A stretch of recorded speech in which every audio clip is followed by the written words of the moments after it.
definitely saw massive awakenings.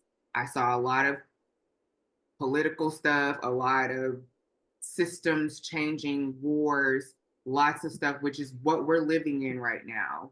And I mean, everyone likes to think that it's like, oh, the new earth is coming. It's here. Like we had the shift start a few years ago. And I think everybody was expecting this big, big bang, the world just blow up type of thing. But no, like there was a promise not to destroy the whole earth again, but just to upgrade it. So it's essentially like a system reboot. Like we're getting turned off and getting turned back on to the frequency that we were supposed to be on, which is that the people inhabiting this planet have gifts, we have abilities, we can do a lot more with our minds and our consciousness than what we're doing right now and what we've been doing all this time. So yeah, there is this massive awakening happening. I'm really excited to have Khaliah Sage with me today. Khaliah, thank you so much for joining me. I'm really looking forward to this conversation that we're going to have about your near-death experience. Yes, thank you so much. I'm so happy to be here and happy to share. This is And timely time for me to share. well, I appreciate it. It means a lot to me. I hope so many others, because your story is very profound. And in January of 2014, you had an extraordinary experience that put you in a coma for 37 days. Let Yeah. me know, how did this happen for you? So this all started when I was taking a medication for depression, and I was taking it for almost a month and started having some really weird symptoms. Just kind of thought I had the flu or whatever, but ended up being something called Steven Johnson syndrome, which is a nightmare. It's literally your body burning from the inside out. So I had that experience, which is what led me to the 37-day coma. Um, so it's very interesting because all of this started as means to help prevent me from spiraling into depression and, suicidal ideation. But then I ended up almost dying. So it was a weird, a weird situation to happen. So yeah. Kind of like a paradox. You were trying to prevent all that, and then it actually made it happen. So, what a disappointment. But it actually was a benefit for you, right? Because you learned It a lot became of a things. benefit. Yeah. I think, initially it was a very shocking experience because I was physically losing all of my skin, all of my hair, my fingernails. I was 23 when this happened, so I was very young, didn't really know what was going on, and I had no idea that it was going to transpire into everything that it did. I just thought innocently I was going to go to the ER, get some medicine, and sit there for a few hours and go home. But ended up being in the hospital for about 3 months, and it completely obliterated my life. And I I was a totally different person when this initially happened to me versus afterwards. And I was very much in the Christian religion. I was very conservative. Really believed white Jesus kind of thing, and this blew my mind in the realm of religion, spirituality, just even my own human body, like the things that I could experience. And I didn't subscribe to anything spiritual before this happened, but afterwards, I could not deny it. I could not deny that there was more to life than just, going to church, paying bills, and die. So, um, I wasn't prepared though. I think had I been prepared and had I known what was going to happen, I think I would have been too scared. I think I would have fear would have kind of taken over, and I would not have had the same experience that I ended up having.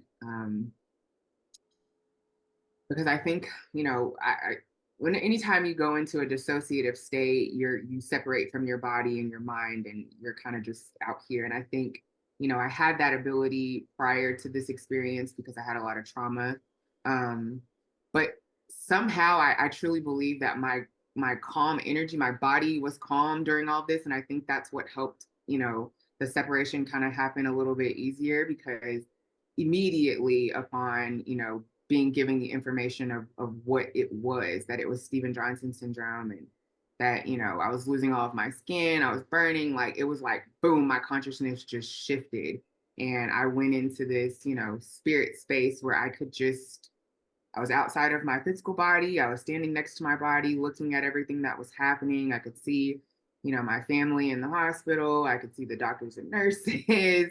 And it was really, really trippy because I'm like, oh my God, am I dead? Like, what's going on? I didn't know like how to react to that. So it was extremely different than what I always thought, any type of near death. I had heard of near death experiences and people, meeting God, meeting Jesus and all of that, but I didn't expect for it to be anything like what it was at all. Let's start from the beginning of your experience. So you arrived at the hospital, you were having some issues, and then what happened? So I arrive at the first hospital. They tell me, Miss Shaw, you're losing your skin. And we have to get you out of this hospital. You need to go to a trauma hospital. And I was very confused because, like, I'm at this hospital. I was just there a few days ago. They told me I had the flu. And, a few days later, my skin is like covered in blisters and this rash, and my face has blisters all over my eyelids and my lips, like all the skin on my lips has come off. And like, I've never been to the hospital where you go in and there's no waiting. Like, this was literally like a Grey's Anatomy episode where I just came in from my friend, who had driven me to the hospital, and they just took me straight back. And I was there for no more than like maybe an hour before they transported me. But they told me, like, you're losing your skin and we have to get you out of here, get you to a trauma hospital. So then I remember fighting with them about like, please give me some pain medicine. And they were like, we can't give you anything until we know, what medications you've taken. And so there was this big, argument about, I had just been there a couple of days ago. I was taking the same medications. I'm like, can you please just look in the chart? Like, I gave you all the everything. I can give it to you again. But they're like, no, we need a urine sample. And I'm like, I can't pee anymore. Like, it literally was feeling like I was peeing like glass, like it was the worst feeling in the world. They ended up having to catheterize me to get urine out of me, which was very, very painful, very, very traumatic. And it was only then that they were able to give me pain medicine. So once they gave me some pain medicine, I was put in an ambulance, transported to another hospital. It was at that hospital that they determined that I had Stephen Johnson's. And again, I remember like pieces of this part because I was very loopy, like on drugs. So I remember being in the ambulance, and I remember the guy that was, in the back transporting me, and I was talking to him. He was like, "You look like you're feeling really good," and I was like, "Yeah, I'm feeling really great." And like, I'm just ready to get out of here. I'm ready to go home. And he's just looking at me like, "I don't think you're gonna be going home." But I just remember getting to the hospital, him opening the ambulance doors, and I see like white coats, like this cluster of doctors, like waiting. And I'm just like, are they here for me? And he was like, yep. And I knew then, like, oh, this is bad. Like, this is bad. So I remember getting up to the hospital room and they put me in the ICU. They were trying to, do this alcohol bath on my skin. It was some protocol that they normally do, putting people in the ICU, but it would have been way too painful for me. Like, my skin was open at this point. Like, it was dying. Like, I mean, I'm a brown person, but it was black, like this shirt, like it was black. So lots of shuffling, lots of things. But at this point, I haven't separated, from my body or anything yet. I'm still alert, I'm still awake, but I'm freakishly alert and awake because they've told me, they have to intubate me. My throat's closing up.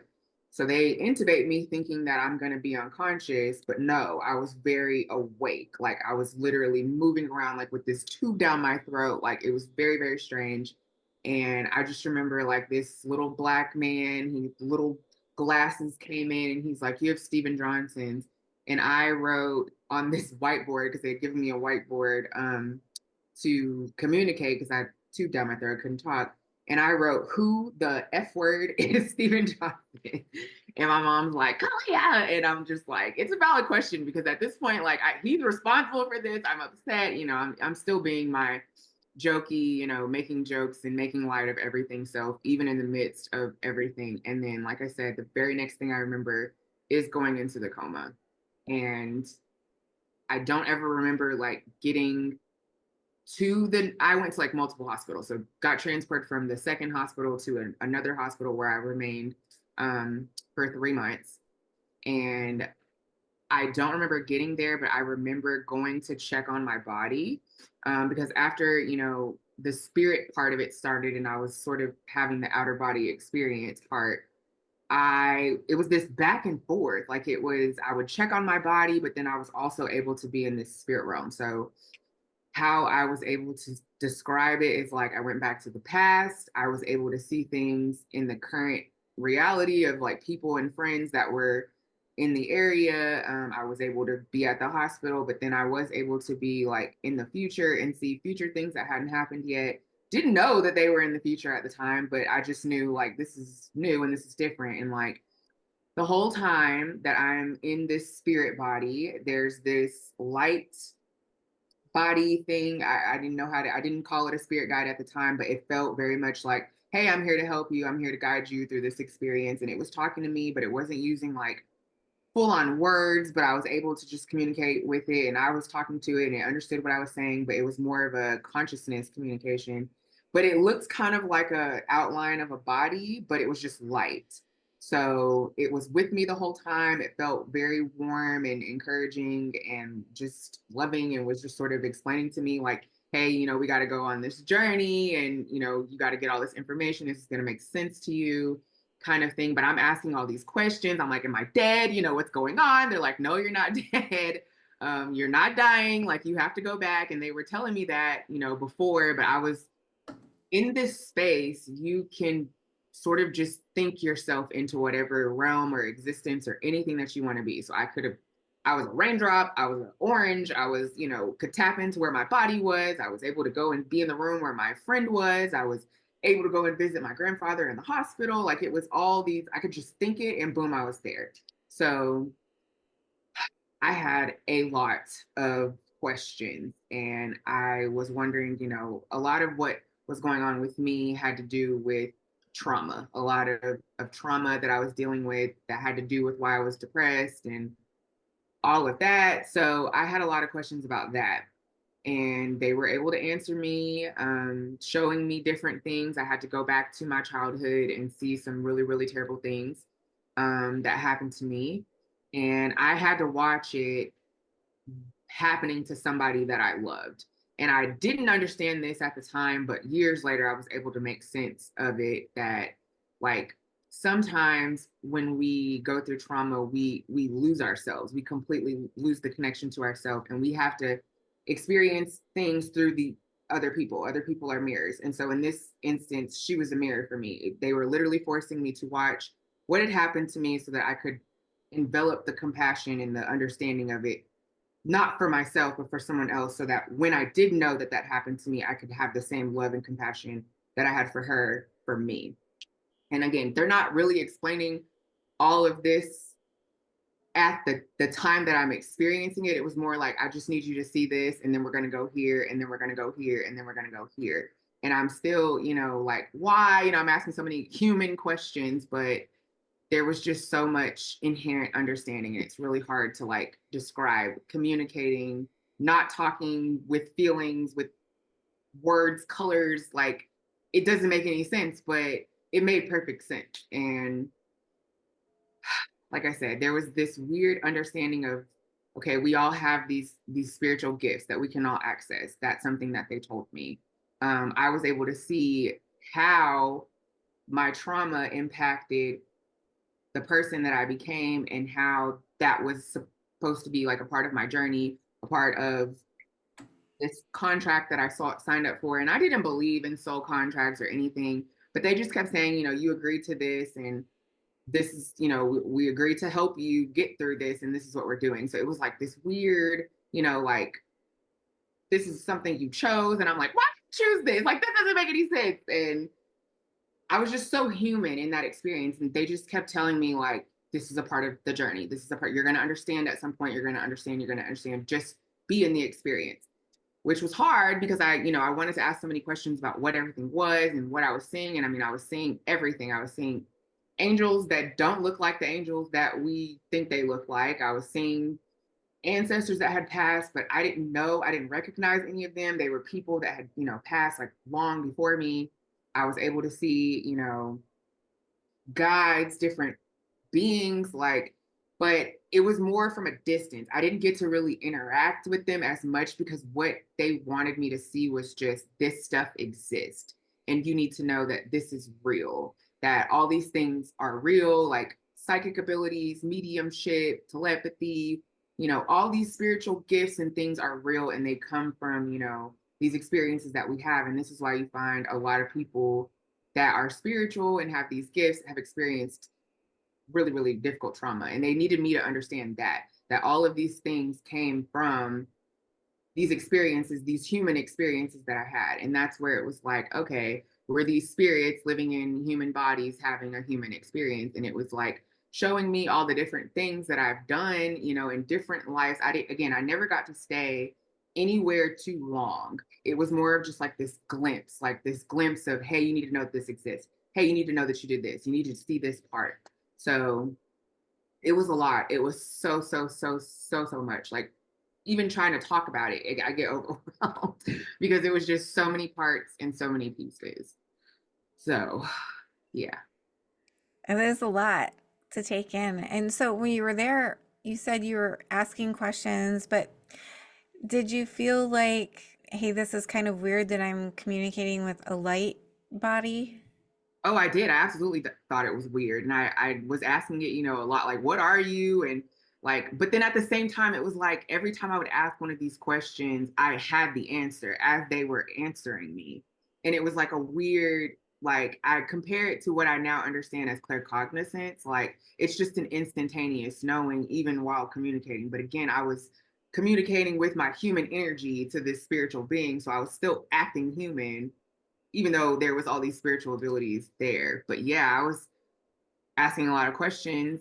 I was at one point demanding to, talk to the manager type energy because they had shown me all these different things in these different places and places I'd never seen before, places I had been before, and showing me different things. And I'm like, okay, I'm done. Like, I'm done seeing all of this stuff. I want to talk to God because at this point, they had shown me lots of trauma from my childhood. They had shown me stuff from my family. I'm like, I want to know why all this stuff happened. Like, I need answers for that. So next thing I know, I'm just sort of being whisked away, and there was no walking. It was just like this airy kind of floating thing. But again, instantaneously, I'm there. I'm standing in front of these giant stairs, and they're telling me go up the stairs and you can talk to God. And I'm just like, of course, in my human brain, I've conceptualized God being this white man with a white beard on this big old chair, and he's going to be sitting there like, Daddy's here, but that was not what it was at all. And I was so like overwhelmed in this moment because I'm just like, I want my questions answered more than I was concerned about meeting God because I thought I knew what it looks like. But I go up these big giant stairs and there's just this vast open space. And then there's this giant, extravagant mirror that is like the most extravagant, bedazzled, bejeweled, crystal glimmering, just like beautiful mirror. And it is taking up, like, there's no walls in this space, but it is taking up like all of it. And they've told me, like, the guide is telling me you cannot get too close to it because if you go through it, you can't come back. And so in this moment that I'm standing before it, it's like I can see everything that there is. Like all existence can be seen through this mirror. And it's like, it looks like a mirror, but then it's also like a see through kind of prism type thing. But in it, I can see everything. Anything I can bring to my consciousness, I have the answer to it right then and there. So again, this was a personal thing for me. It was not, I didn't know at the time that I had any type of calling on my life to change the world. I just needed to understand what had happened to me and why and where was God and all of these things. And like, it's again talking to me and it's not using words, but it's understanding me. I'm understanding it. And I'm just overcome by emotion. Like, this is love like I've never felt before. And it's just like warm and bright. And like I said, I kind of get close enough to it that I see myself standing before it. And like I said, I could see anything that there was. And everything is connected like to this one thing. And then we are all connected to this one thing. And then we're connected to each other. So it's showing me like, everyone that we meet is a mirror. It's a lesson. It's a blessing or a lesson type energy. And that saying is very cliche, but like it's true. We meet people because they mirror the things in ourselves that we either need to learn or heal or grow through or something. Um, but in that experience, I was able to get my question answered of where was God, when all these bad things were happening to me. And for me, and I'm only speaking for me, and I say that all the time, this was my experience and, what they showed me. But for me, they were showing me that they were essentially, when all this bad stuff was happening to me, my consciousness left my body and they were essentially holding it to prevent me from really feeling the extent of everything that had happened and was happening. And at the same time, they're showing me this, duality of light and darkness, and like there's both. So the people that were abusing me in that situation, I'm seeing that there's this light that's trying to overtake them, but it's, oh, excuse me, darkness that's sort of combating it. So they're showing me like this warfare that's happening with each and every one of us. And some of us have more light and some of us have more darkness. It just depends on, us, our choices, our energy, all those things. Um, so for me, it was like them telling me like they were there the whole time. They were protecting me the whole time. But that wasn't something that I could understand truly. And I'm thinking like, well, why didn't you just stop it? Like, if you were there, like, why didn't you just stop it? And then they explained to me this, free will, and there's these choices, and there's this, like, everything in the earth was supposed to be different, but because of human choices, we now have this shithole. Like, it's literally the ghetto part of the universe. Um, and all these things are changing. So that's when, they're showing me, and like I said, everything was really like glimpses, but it's like they were showing me these things so that I could understand them later. So then in this same mirror, I'm seeing, the future of things. I'm seeing my future, things that are coming, and I'm crying and I'm saying, I don't want to go back. I want to stay here. And they're like, no, you have to go back. You're not done. And like literally, I tried to be disobedient and just jump through, the little mirror. And it's like in this, before I could even fully, go, it was like I was snatched backwards, because it's like in this space, there can be nothing but light. There can be no darkness in this space. So the fact that I tried to do something they told me not to do is something that is of darkness that could not remain in that space. So it was like, no. So I kind of got, sucked back to my body. And it was just sort of like this review of everything I had seen while I was on this, adventure, if you want to call it that. And it basically just wanted me to know, like, you need to remember all these things. You're going to be able to make sense of it later. And we need you to tell your story, was basically like the instructions before I woke up in my body 37 days later. And, in the hospital, I'm in a pretty much brand new body because I had lost all my skin. I had lost 50 pounds. All my hair was gone. I was blind. All these things, I essentially woke up in a new body. And in that first couple of weeks, I had a trach, so I couldn't speak. So there was a lot of this reintegration that needed to happen, my spirit back into my body. Again, didn't quite understand all of this, but what I knew at that time was that I was still traveling. I could come into my body and then I would leave, and I would still be like walking around the, hospital or whatever, and seeing people that were in the hospital. And obviously I never left that room. I never left that room conscious. So didn't know that those people had died, but later found out that that person that I was talking to had passed, while I was in a coma. So it was this reintegration. So during that time, my physical body started having seizures that they could not explain. I didn't have seizures prior to that.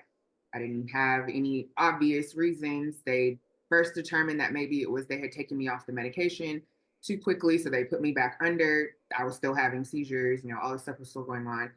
I understand now that anytime your body is separated from your spirit, there is a reintegration that has to happen before you can get back in. And now I understand that that's what was happening, because I had another out of body experience as I was waking up. And this was after they had changed my trach, and I was awake for like a couple days, and I was aware of, what had happened. But I had another seizure and ended up having the same experience where I popped out of my body. I'm standing there next to the bed watching the nurses and doctors and everybody come in, and I'm in my spirit body being like, what are y'all doing? Like, duh, you need to get this, and like trying to be bossy. And I'm watching my body, be limp, and I'm seizing, and like it's just, at one point it stopped, but I was just sort of laying there, and I see the doctor, she had this pin and she was like squeezing like my toe. And I'm like, my spirit body's like yelling at her, like, why would you do that? I don't have a toenail on my toe. Like, why would you do that? And so long story short, and when I came to my consciousness,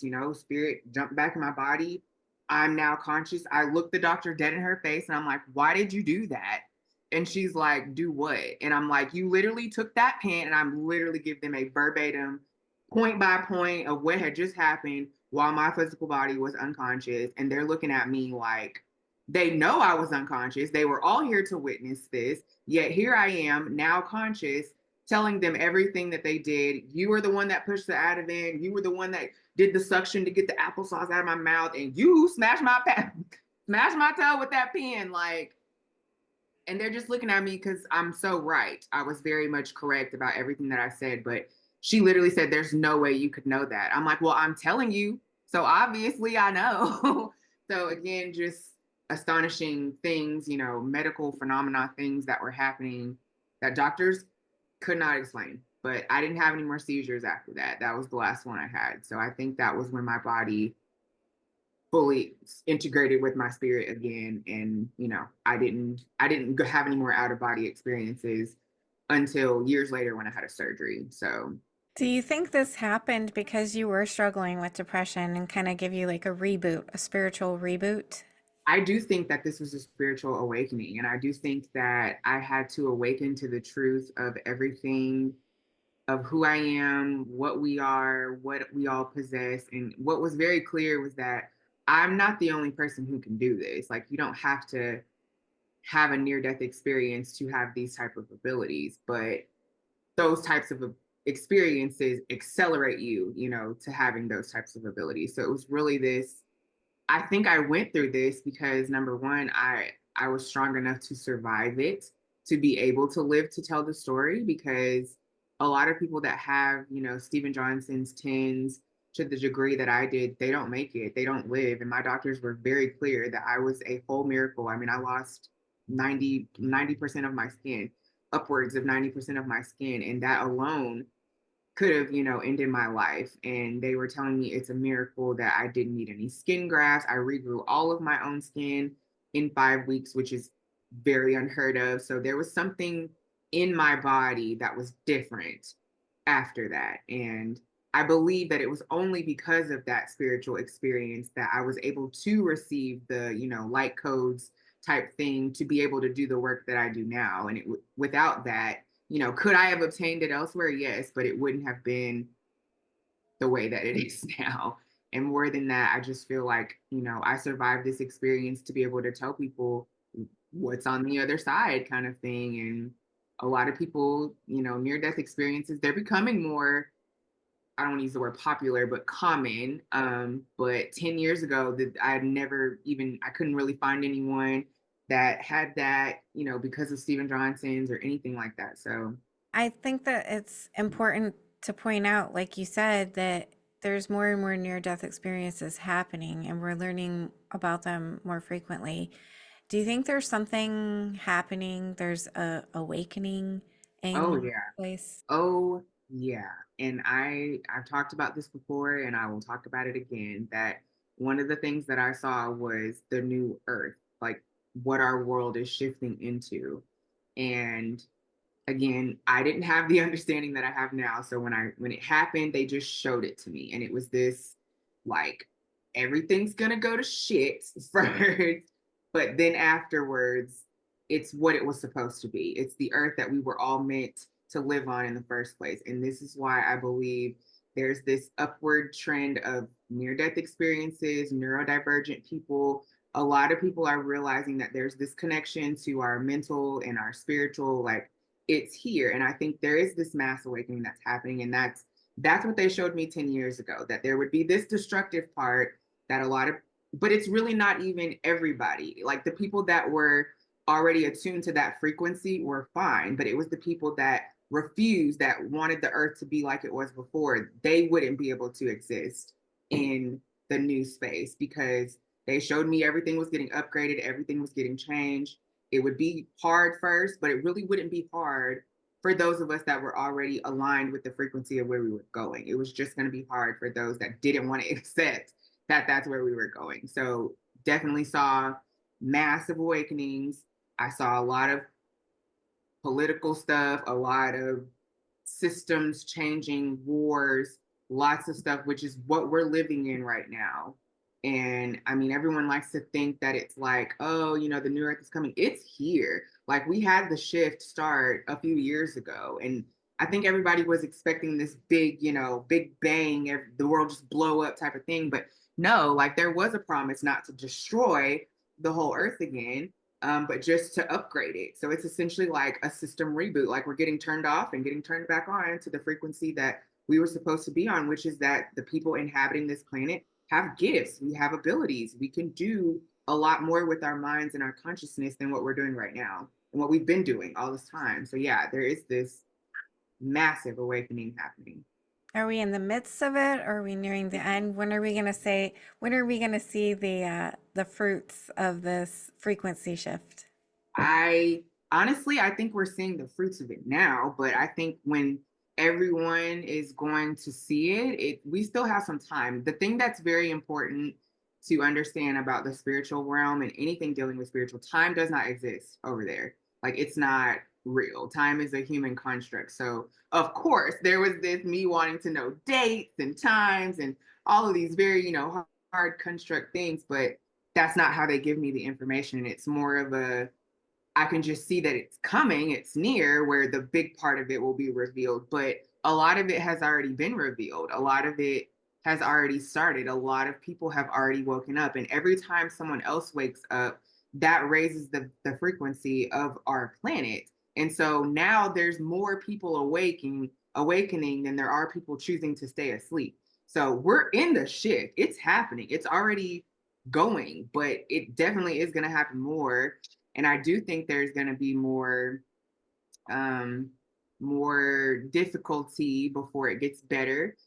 And that's already happening. That's why I can recognize it as it's happening now, because one of the things that I saw was wars, like just full on wars. And, everything that's going on overseas right now is very much the same energy that I saw. So that's what tells me it's already happening. But from what I can feel, and this is not straight up answer what they told me, but just what I can feel is that it's happening and the big part of it is close, like within the next year or two, close, very close.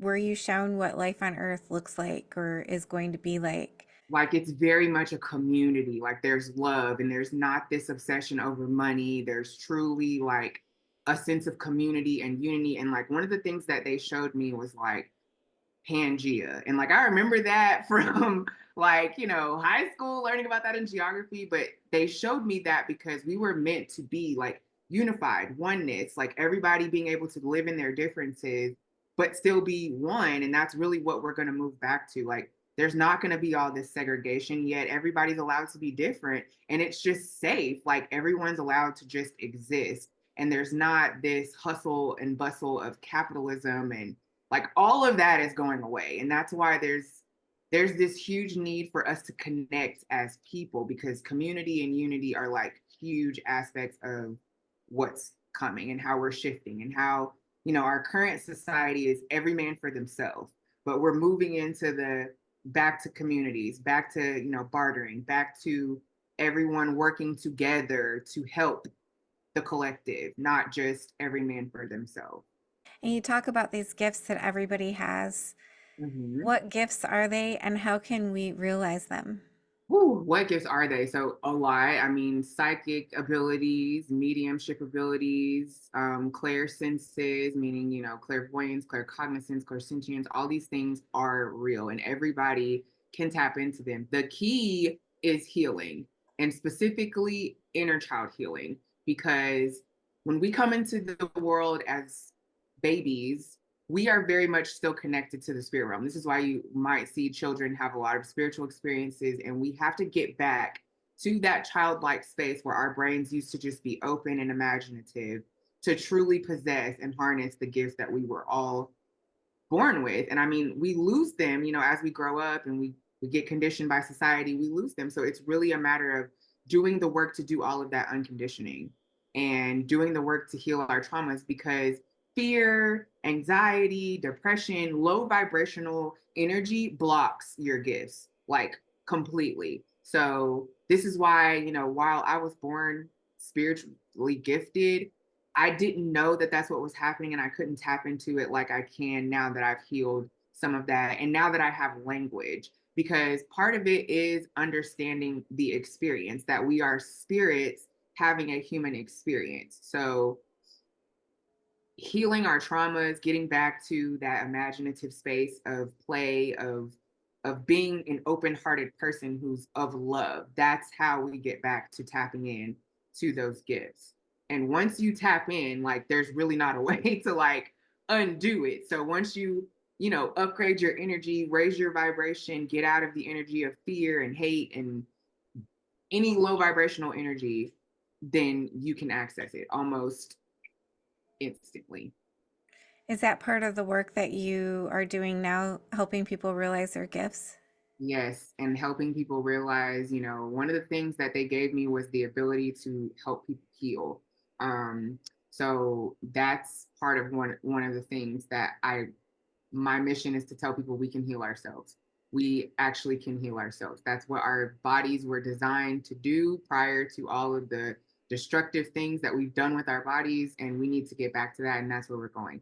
So, teaching people how to heal their trauma, teaching people how to live in their truth, live in authenticity, because when we get into the higher frequency emotions like, love, peace, enlightenment, that's where all this stuff flows effortlessly. And you don't even have to really, try. Like, and I do think that our world is going to have to go through everyone sort of learning from each other and putting language to this. But we all have these abilities that we can tap into. We just have to know that it's real, and believing that it's real is like a huge key to actually staying in that flow state. Because when we enter in the energy of doubt, or again, scary, fearing that it's, we're going to go to hell, or, demons are going to take, all that stuff, again, lowers your frequency and zaps you kind of out of that channel. So it's maintaining the high vibrational emotions that are going to keep people in that spiritual space. So, And you brought up demons and things like that. And I kind of want to go,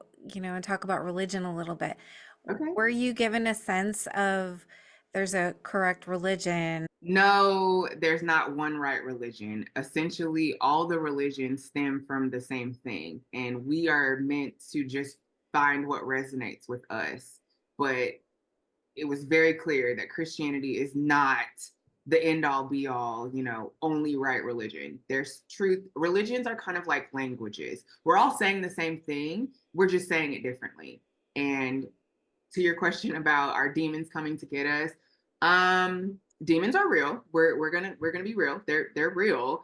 But it's not like what Christianity has told us. In fact, um, a lot of the people involved in Christianity are demons, and that's something people weren't ready to hear. I wasn't ready to see that. I wasn't ready to understand that, but there's a lot of darkness in that religion in particular. It's more about those types of entities and beings can only really stay where low vibrational energy is. So right now they are able to inhabit the earth a lot because there is a low frequency here. We're shifting out of it, but it's still here. It can still tap into hate, things that pain, murder, those things are still attached to this dark energy that controls all of those beings. But are they just out here, you know, snatching people up? No, because they can only attach where darkness already exists. It's not something that, just shows up. Because again, we're dealing with two dualities, light and dark. So it's there, but it's not what church teaches us. And that was something that took me a long time to understand, because I remember, years after the coma situation, when my gifts really started popping more and I started having more of the visual stuff, it didn't look like what I thought it was going to look like. There's all these scary pictures of demons and stuff, but they don't really look like that, or at least they didn't appear that way to me. They looked very normal. They looked like they were trying to appear human, but you could tell that they weren't. And like, how I always describe what what it looks like when I'm looking into a real space and I'm seeing spiritual energy. It's like almost like a cartoon character, you know, walked into the room, or almost like that scene of Mary Poppins, you know, at the end where she was in the cartoon, but she was a real character. It's like that, but the opposite. So it's like I see the real environment, but it looks like something fake or something trying to look real walked in. And so like I remember seeing what I then later identified as a demon, like attached to someone, and it was just following them everywhere. But that person was very dark, like them themselves. Like they were a very hateful person. They were very just negative, and that's why it was able to stay attached, because you know darkness is cast out by light, so it can't stay where light is. So if you're in the energy of love, peace, harmony, they can't exist there. They can try, but they can't stay there for very long unless there's something there for them to attach to that's at the same frequency, which is low, that they're on. That makes a lot of sense. Yeah. Well, the Earth's kind of like split into two. Like people have said, there's going to be a lower Earth and then the ascended Earth.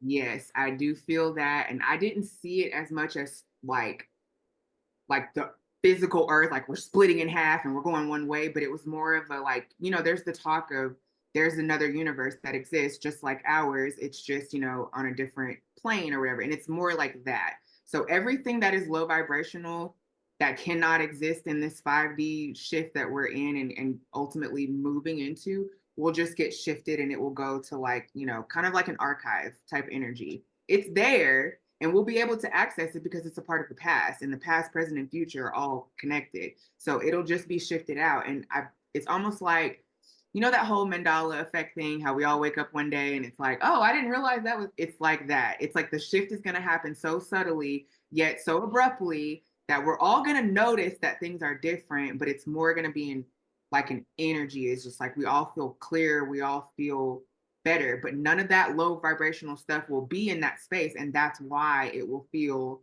like a new earth. It will feel brand new. It'll feel like we shifted, but our physical earth is not going anywhere. It's just that that energy and anything attached to that energy is moving into the past. Does that make sense? It does make sense. Yeah. Yeah. So Okay. So is there anything we need to do to make sure that we stay on the ascension path? heal, heal all your trauma, dig into your psyche, literally figure out why you do the things that you do. Because again, everything, we're moving into a space where energy is currency, like frequency is currency. So keeping your vibration high, which means staying out of low vibrational feelings like, you know, sadness and fear. Fear is a big one. Like fear is literally the opposite of love. And so much of us, so many of us spend so much time in the energy of fear, and we have to let that go. So it's about, you know, getting to the root of our fears. What are we afraid of? What's holding us back? What's keeping us in this stagnant energy of repeating these cycles of going back to abusive people, going back to toxic situations? You know, there's so much soul evolution, there we go, that's going on right now. But people have to believe it, and they have to believe that that's truly what we're meant to do, despite not seeing how it's going to work. So many things I learned in that space and afterwards in years to come was about trusting our intuition and knowing to be, when you're connected with spirit and source and lights and all of that, you have to move before you know why. And so much of our human constructed brain makes us think that we have to know who, what, where, when, and why before we make a decision. But it's truly about learning to trust ourselves, trust our intuition, trust our bodies. Our bodies communicate everything that our spirit is trying to tell us, and we just really have to learn to interpret it and then believe it and listen to it and act accordingly. But that's going to keep us in that high vibrational space, and also getting into the energy of love, like removing anything of hate in your life, and wait and see, because it's coming. Now, do you recommend meditation? Because it's easy to say, okay, you've got to heal, you've got to do all these things. But in a practical level, for a lot of people, it's more difficult than just saying it. Does meditation help us to get into that correct frame of mind? It does, it absolutely does. But meditation is more about making your physical body still so that your mind can truly just flow. It's not about stopping the thoughts or anything about that. It's more about getting our bodies into a still space, because what I did realize afterwards is that that stillness is how spirit can flow through. Like it's this spirit, it can connect with our minds when our physical bodies are still. When we're doing all that movement, it's like we get separated from our mind. And when our physical bodies, there's a reason why when they say if you're having an anxiety attack, get up and dance, get up and move around, get up and do something because it's getting you out of your mind. But when you are in a space of wanting to connect with spirit, it's the opposite. You need to calm your body and then let your mind flow and let whatever's coming in come in and out and just focus more on your breath. Breath connects us to source immediately. And that's why so much of it sounds simple, but like breath work, meditation, actually feeding our bodies things that are good for our bodies and not toxic, giving us a clean slate to work with is going to get our minds ready to receive the spiritual information. Without that, it's like, it's just not going to come through as clear. We're going to be more in our heads like, what am I supposed to be doing? But without that stillness, without that clear way for your body to receive information, it's going to feel stagnant. So those things also, again, healing trauma is a huge, huge thing that must be done because that's where a lot of blocks on our mental state happen when we've experienced trauma that's suppressed and we don't deal with it. It forces us to operate only in our body and never think about anything. But if consciousness, if our thoughts are the energy to our spirituality, then we have to heal. We have to heal so that we can think clearly in order to be able to stay in that space and let it flow easily. You said that you had surgery years later and another out of body experience. Did that kind of reiterate what happened in your first experience? Yes. So then a very similar thing happened. And so this was in 2021. And then I also had another surgery in 2022 that I ended up having the similar out of body experience. And in that experience, I could see the things that I saw before that didn't quite make sense to me at the time. They made perfect sense to me now because my human body has collected these experiences and I now know where to place them. And it was more so telling me again, this is what happens when we go into this, anesthesiologist, what am I saying? Anesthesia, there we go. That is our bodies, being physically separated from our consciousness. So that was another reiteration of that. And then it was also that, again, I have purpose. There was purpose in why I survived all this. And interestingly enough, this surgery that I was having was the first eye surgery that I had. So I lost my vision. It didn't go completely black, but I got to where I was like 2012 50, off the charts of the vision, thing. So I was not able to drive. I was really couldn't see more than shapes and colors. So that also had an impact on my spiritual experience because losing my physical sight forced me to use my third eye to see, what was going on around me and what was happening. So when I did get my vision back, and after I, had the out of body experience and integrate back into my body, and this time it did not take, as long as it did before. Um, but when I did have my physical vision back, it was clear. It was like, oh, this physical body thing, this mental thing, this spiritual thing, they're all connected. And we have to work on all three in order for it to be contained to actually be in the flow state. So after I got my vision back, it was like my spiritual gifts were on 10,000 after that. But they showed me while I was in that second outer body experience during the surgery that they essentially gave me some type of light upgrade, coding upgrade thing that gave me an ability to heal myself, that gave my body the ability to heal. And this ended up being played out with this actual surgery. So the doctors had told me that, I was only going to get maybe a fraction of my vision back. It wouldn't really improve my vision completely. And, I would go from maybe 1250 to maybe 500. So they had told me, you have lymphocyte stem cell deficiency, so your eye's not going to heal like a normal person. Normal people take 4 to 7 days for their incisions to close. So they're preparing me. They're preparing me to have to go, the next day, at the end of the week, once a week, to get bandage changes and all these things because apparently I wouldn't heal normally, only for me to go to the doctor 24 hours later and my incisions were closed. gone, like no holes in my eyes, which is not normal for anybody, but definitely not someone who has a lack of stem cells that would make this happen. So it was very clear that something was different, and I never had any complications. I got my vision back. And then I had the second, eye surgery 6 months later. Same thing happened. And it was just like, wow. So I once again was astonishing doctors with my healing abilities.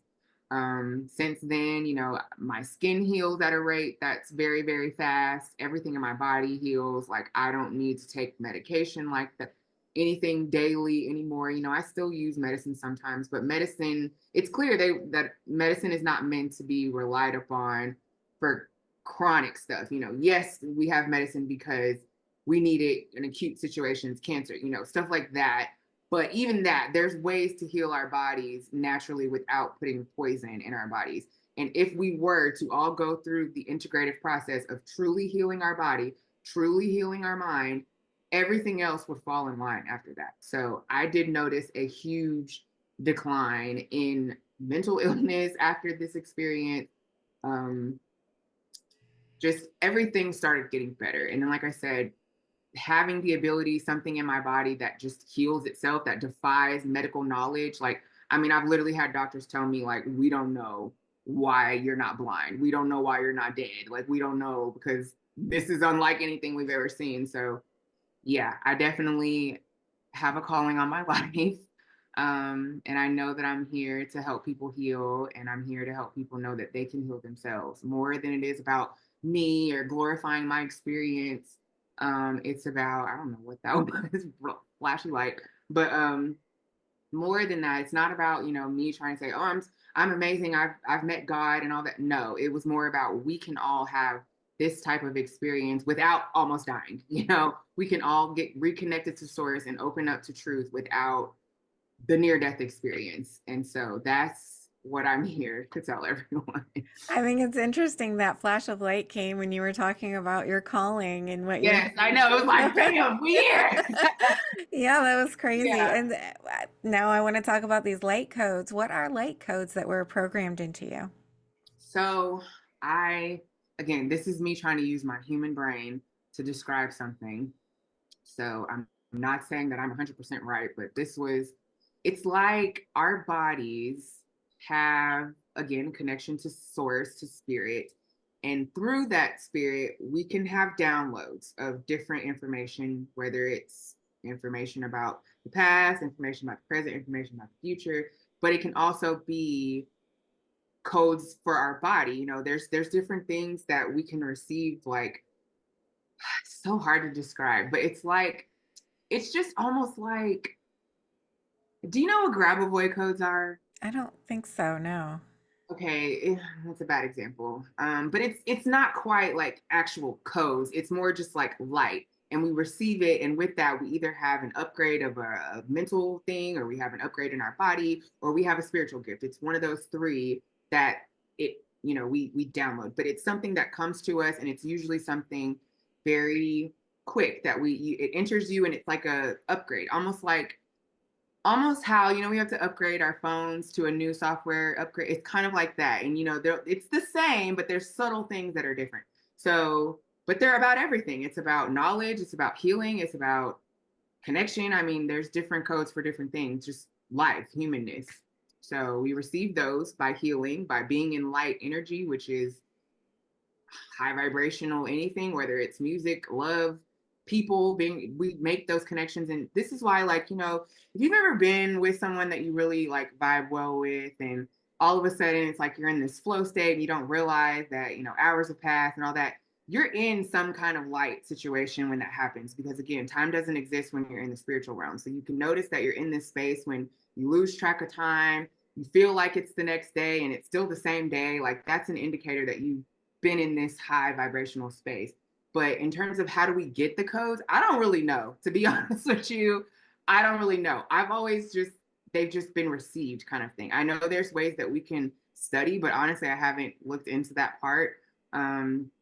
Because there's a lot to learn. There's a lot to learn about how we can communicate with source, how we can communicate, how we receive things. But ultimately, that coding is just downloads for us to integrate, to upgrade our human bodies, basically.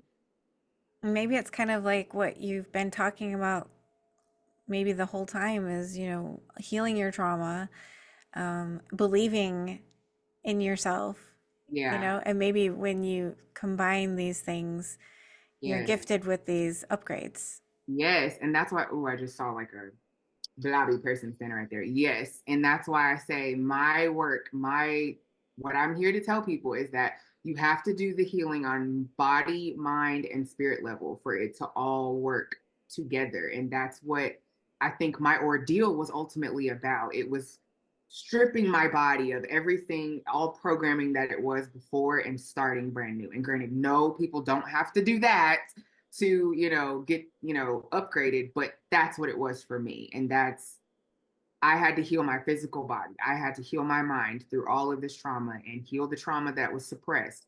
And interestingly enough, I did a lot of research on psychodermatology after my experience, and understanding that science already says there's this connection between our mind and our bodies through our skin, and our psyche is connected to our skin. So then I'm reading all this stuff about, when we have different things on our skin, it can be indicative of what's going on in our mental space. So one of the things was like a rash is like suppressed trauma, or like shame, childhood trauma. It was one of the things that was associated with it. And sure enough, that was the experience that I had to witness in spirit world, was the childhood trauma that I refused to deal with, that I refused to talk about, that I could not see.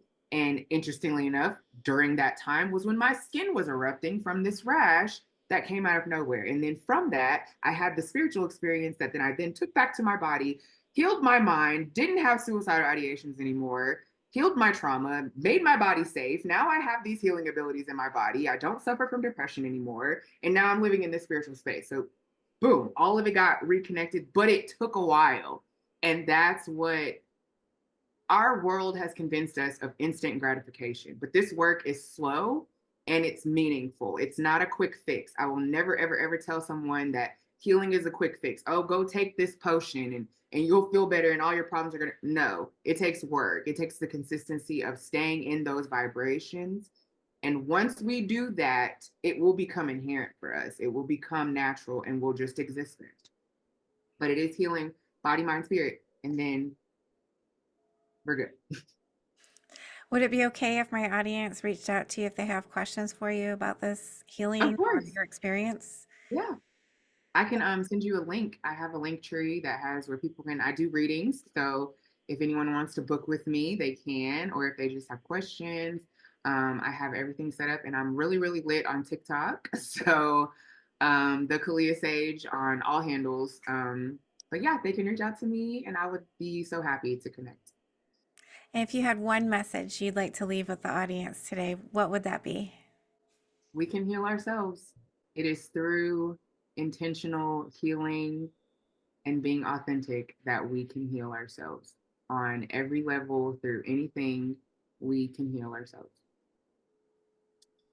Yeah. That's And the work is empowering. coming. The work is coming. Well, thank you so much, Khaliah. This has been really amazing for me. I've enjoyed speaking with you. Yes, it's been so great too. I appreciate the opportunity to share, and I'm really just happy we got to connect. So thank you, thank you, thank you. Thank you for being here. I just want to tell you how much I appreciate you being here and supporting my channel. If you haven't already subscribed, please consider subscribing if you enjoy near death experiences and other spiritually transformative stories. It helps the algorithm know that this information is useful and push it out to more people. And that's the goal, to get as many people to know that we are eternal spiritual beings and that we never die. Our bodies might die, but our essence will never die. And I want people to live with less fear. Let's all spread the word. Like, comment, subscribe, share, hit that little notification bell so you get all the notifications when my videos post. Thank you for all of your support. I'm sending love to you.